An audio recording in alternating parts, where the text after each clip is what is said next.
Dito ako ngayon sa bus stations, naghihintay ng bus papuntang train. Sasakay tayo ng bus papuntang train.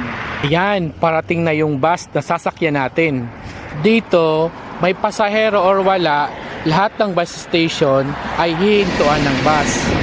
Kaya na tayo ng train, dito na tayo sa train station. Natakam akong kumain ng garlic bread and butter chicken. Kaya lumabas ako para kumain. Kaya tara, samahan nyo ako.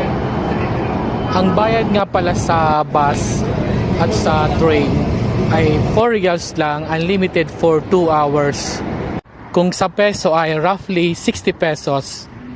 Sa 4 reals na yan, pwede kang sumakay unlimited rides sa bus at train. Mas kaunti ang pasahero pag weekend kaysa weekdays. Ang in-order ko ay 4 na pirasong garlic bread at butter chicken. Katatlo na akong maliliit na karak habang hinihintay ko ang order ko. Napapak ko yung slices na pipino at carrot.